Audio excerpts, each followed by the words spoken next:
ایک طرف آپ کا خالی ہاتھ ہونا اور اپنی تمام مسلمانوں کی اقتصادی زبوحالی اور عمومی گرفتاری دیکھ رہے تھے، اور دوسری طرف یہ بھی جان چکے تھے کہ آپ کے ازدواج کا وقت آ پہنچا ہے، کیونکہ آپ کی عمر 21 سال یا اس سے زیادہ ہو چکی تھی۔ انہیں اس عمر میں شادی کرنا ہی چاہتے تھے، اور فاطمہ رضی اللہ تعالی عنہا جیسا رشتہ بھی نہ مل سکے گا۔ اگر یہ سنہرا وقت ہاتھ سے نکل گیا تو پھر اس کا تدارک نہیں کیا جا سکے گا۔ جناب ابو بکر رضی اللہ تعالیٰ عنہ کی پیشکش نے حضرت علی رضی اللہ تعالیٰ عنہ کی روح کو اس طرح بیدار کر دیا تھا کہ آپ کا اندرونی جذبہ محبت شعلہ ور ہوا، اور آپ سے پھر اس کام کو آخر تک پہنچانا ممکن نہ ہو سکا۔ آپ نے اونٹ اس کام سے علیحدہ کیا اور گھر واپس آ گئے۔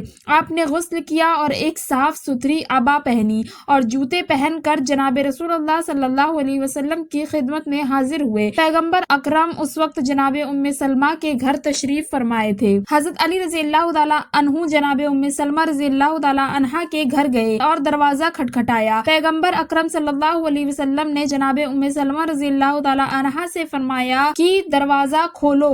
دروازہ کھٹکھٹانے والا وہ شخص ہے جس کو خدا اور رسول دوست رکھتے ہیں، اور وہ خدا اور اس کے رسول کو دوست رکھتا ہے۔ ام سلمہ نے عرض کیا کہ یا رسول اللہ، میرے ماں باپ آپ پر فدا ہوں کہ یہ کون ہے جسے آپ نے دیکھے بغیر اس قسم کا فیصلہ ان کے حق میں کر دیا؟ آپ صلی اللہ علیہ وسلم نے فرمایا، اے ام سلمہ چپ رہو، یہ ایک بہادر اور شجاع انسان ہے جو میرا چچا زاد بھائی ہے اور سب لوگوں سے زیادہ میرے نزدیک محبوب ہے۔ جناب ام سلمہ اپنی جگہ سے اٹھی اور گھر کا دروازہ کھول دیا۔ حضرت علی رضی اللہ تعالیٰ عنہ گھر میں داخل ہوئے اور سلام کیا اور پیغمبر خدا کے سامنے بیٹھ گئے، اور شرم کی وجہ سے سر نیچے کیے ہوئے تھے اور اپنے ارادے کو ظاہر نہ کر سکے، اور تھوڑی دیر تک دونوں چپ رہے، اور آخر پیغمبر اسلام صلی اللہ علیہ وسلم اس سکوت کو توڑا اور فرمایا، یا علی، گویا کسی کام کے لیے میرے پاس آئے ہو کہ جس کے اظہار کرنے سے شرم کر رہے ہو؟ بغیر ہچکچاہٹ کے اپنی حاجت کو بیان کرو اور مطمئن ہو جاؤ کہ تمہاری خواہش قبول کی جائے گی۔ حضرت علی رضی اللہ تعالیٰ عنہ نے عرض کیا کہ یا رسول اللہ، میرے ماں باپ آپ پر قربان ہوں، میں آپ کے گھر میں جوان ہوا ہوں اور آپ کے لطف و کرم سے ہی مستفید ہو رہا ہوں۔ آپ نے میری تربیت میں ماں باپ سے بھی زیادہ کوشش فرمائی ہے، اور آپ کے وجود مبارک کی برکت سے میں نے ہدایت پائی ہے۔ یا رسول اللہ صلی اللہ علیہ وسلم، خدا کی قسم، میری دنیا و آخرت کی پونجی آپ ہیں۔ اب وہ وقت آ چکا ہے کہ اپنے لیے کسی رفیقہ حیات کا انتخاب کروں اور خانہ دار زندگی کو تشکیل دوں تاکہ اس سے مانوس رہوں اور اپنی تکالیف کو اس وجہ سے کم کر سکوں۔ اگر آپ مصلحت دیکھیں تو آپ جناب فاطمہ رضی اللہ تعالیٰ عنہا کو میرے عقد میں دے دیں، تاکہ جس سے مجھے ایک بہت بڑی سعادت نصیب ہو۔ پیغمبر صلی اللہ علیہ وسلم اس قسم کی پیشکش کے منتظر تھے۔ آپ کا چہرہ انور خوشی اور سرور سے جگمگا اٹھا اور فرمایا کہ صبر کرو، میں فاطمہ رضی اللہ تعالیٰ عنہا سے اس کی اجازت لے لوں۔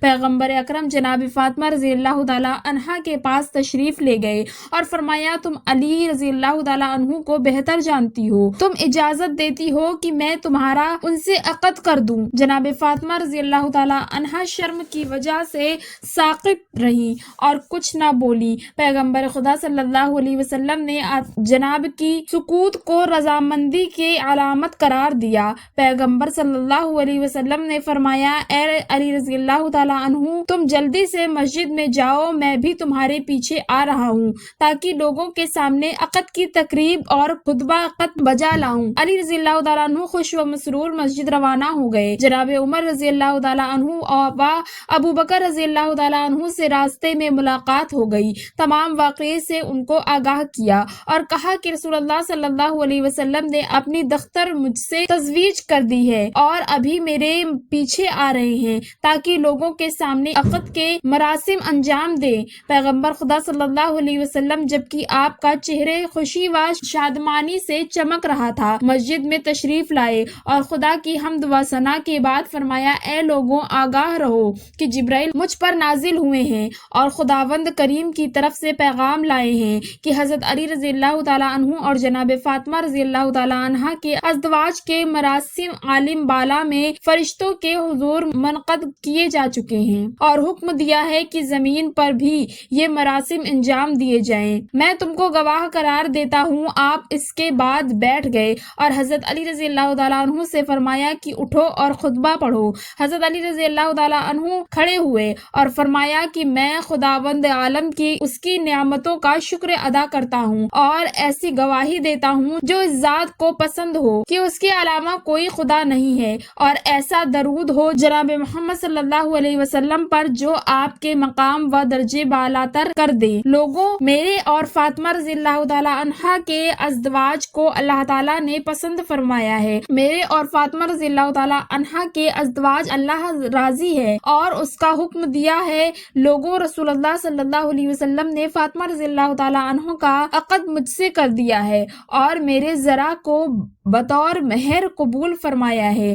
آپ ان سے پوچھ لیں اور گواہ ہو جائیں۔ مسلمانوں نے پیغمبر اکرم کی خدمت میں عرض کیا، یا رسول اللہ، آپ نے فاطمہ رضی اللہ تعالیٰ عنہ کا علی رضی اللہ تعالیٰ عنہ سے کر دیا ہے۔ تمام حاضرین نے دعا کے لیے ہاتھ اٹھائے اور کہا کہ خدا اس ازدواج کو تمہارے لیے مبارک قرار دیں اور تم دونوں کے درمیان محبت اور الفت پیدا کر دیں۔ حضرت زہرا رضی اللہ تعالیٰ عنہ کا مہر ایک ذرہ کے جس کی قیمت 400 یا 480 یا 500 درہم تھی، یعنی کتان کا ایک جوڑا، ایک گوسفند کی کھال رنگی ہوئی۔ حضرت زہرا رضی اللہ تعالیٰ عنہ کا جہیز۔ رسول اللہ صلی اللہ علیہ وسلم نے حضرت علی رضی اللہ تعالیٰ عنہ سے فرمایا، ابھی اٹھو اور اس ذرہ کو جو تم نے حضرت زہرا رضی اللہ تعالیٰ عنہ کے لیے مہر قرار دی ہے، یہ بازار میں جا کر فروخت کر دو تاکہ میں تمہارے لیے جہیز اور گھر کے اسباب مہیا کروں۔ حضرت علی رضی اللہ تعالیٰ عنہ بازار گئے اور ذرہ کو فروخت کیا۔ مختلف روایات میں ذرہ کی قیمت الگ الگ بتائی گئی ہے۔ واضح رہے کہ بعض روایات کی بنا پر جناب عثمان رضی اللہ تعالیٰ عنہ نے اس ذرے کو خرید لیا اور بعد میں حضرت علی رضی اللہ تعالیٰ عنہ کو ہدیہ کر دی۔ حضرت علی رضی اللہ تعالیٰ عنہ نے ذرے کی قیمت لے کر پیغمبر اکرم کی خدمت میں پیش کر دی۔ آپ نے جناب ابوبکر رضی اللہ تعالیٰ عنہ، سلمان فارسی رضی اللہ تعالیٰ عنہ اور حضرت بلال رضی اللہ تعالیٰ عنہ کو بلوایا اور کچھ درہم انہیں دے کر فرمایا کہ اس مقدار سے جناب فاطمہ رضی اللہ تعالیٰ عنہ کے اسباب زندگی خرید کر لاؤ، اور اس میں سے کچھ درہم حضرت اسما کو دیے اور فرمایا کہ اس سے عطر اور خوشبو مہیا کرو، اور جو درہم باقی بچے وہ جناب ام سلمہ کے پاس رکھ دیے گئے۔ جناب ابوبکر رضی اللہ تعالیٰ عنہ نے کہا، جب میں نے درہم کو گنا تو وہ 63 درہم تھے، اور اس میں سے یہ اصحاب وہ لوازمات خریدے، ایک سفید قمیض، ایک بڑی چادر سر ڈھانپنے کے لیے یعنی برقع، ایک چارپائی، ایک کھجور کی لیف سے بنی ہوئی 2 عدد توشک، ایک میں گوسفند کی پشم بھری ہوئی اور دوسرے میں کھجور کے پتے، 4 عدد تکیے جو گوسفند کے چمڑے سے بنائے گئے تھے جن کو ازخر نامی خوشبودار گھاس سے بھرا گیا تھا، 1 عدد چٹائی حجری نامی، 1 عدد دستی چکی، 1 تانبا کا پیالہ، پانی بھرنے کے لیے 1 عدد چمڑے کی مشک، کپڑے دھونے کے لیے 1 عدد تھال، دودھ کے لیے 1 عدد پیالہ، پانی پینے کے لیے 1 عدد برتن، 1 پشمی پردہ، 1 عدد لوٹا، 1 عدد مٹی کا برتن جسے سراہی سبو کہا جاتا ہے، فرش کرنے کے لیے 1 عدد چمڑا، 2 عدد کوزے، 1 عدد آبا۔ جب جناب زہرا رضی اللہ تعالیٰ عنہا کا جہیز جناب رسول اللہ صلی اللہ علیہ وسلم کے سامنے لے آئے تو آپ کی آنکھوں سے آنسو جاری ہو گئے اور سر کو آسمان کی طرف بلند کر کے فرمایا، خدا اس شادی کو مبارک کرے جس کے اکثر برتن مٹی کے ہیں۔